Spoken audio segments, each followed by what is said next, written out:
Assalamualaikum warahmatullahi wabarakatuh. Halo sahabat Pakesang, selamat datang di Pakesang Sehat, podcast seputar kesehatan dari BLUD Puskesmas Palumpang. Podcast ini akan membahas berbagai informasi kesehatan dengan bahasa yang santai, mudah dipahami, dan tentunya bermanfaat untuk kita semua. Pada episode kali ini, kita akan membahas tentang program BIAS atau Bulan Imunisasi Anak Sekolah. Bersama saya telah hadir narasumber dari BLUD Puskesmas Palumpang, penanggung jawab imunisasi Bidan Com. Apa kabar Ibu? Baik, sehat-sehat Alhamdulillah. Baik Bu, langsung saja ke pertanyaan pertama. Banyak masyarakat yang mendengar istilah BIAS, tetapi belum benar-benar memahami apa itu sebenarnya program BIAS dan mengapa program ini penting bagi anak-anak sekolah. Ya, terima kasih. Jadi BIAS itu singkatan dari Bulan Imunisasi Anak Sekolah. Ini adalah program dari Kementerian Kesehatan yang dilakukan setiap tahun, biasanya dilakukan pada bulan Agustus dan bulan November. Mengapa program ini penting bagi anak-anak sekolah? Karena kekebalan dari imunisasi dasar waktu bayi bisa menurun seiring bertambahnya usia. Dengan BIAS kita bisa menguatkan lagi daya tahan tubuh kepada anak. Di BIAS ini adalah salah satu cara paling efektif untuk melindungi anak-anak kita secara bersama-sama, menciptakan kekebalan kelompok di sekolah. Anak saya di rumah kan sudah mendapatkan imunisasi lengkap saat bayi nih Bu. Kenapa masih harus mengikuti program BIAS itu?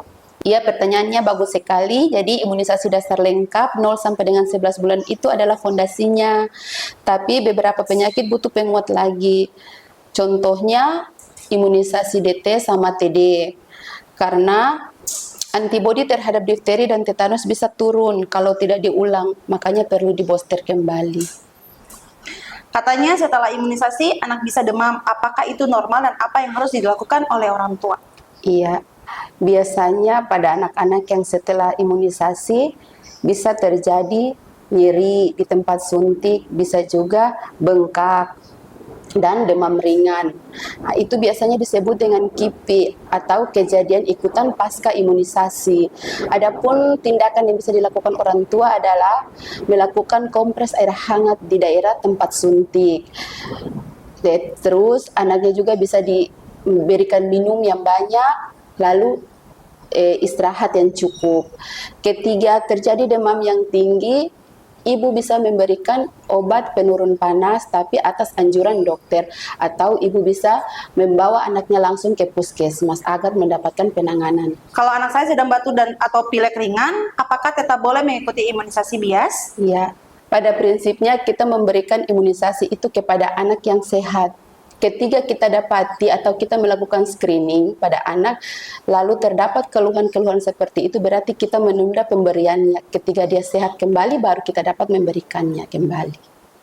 Alhamdulillah, pertanyaan-pertanyaan yang sering menjadi kekhawatiran orang tua sudah dijawab dengan sangat jelas. Sebelum kita akhiri podcast ini, mungkin ada pesan singkat untuk para orang tua yang anaknya akan mengikuti program BIAS. Untuk para orang tua hebat, yuk dukung anaknya untuk ikut BIAS. Jangan takut dengan isu-isu yang belum jelas kebenarannya. Imunisasi ini gratis, aman, dan sudah melalui Balai Uji POM.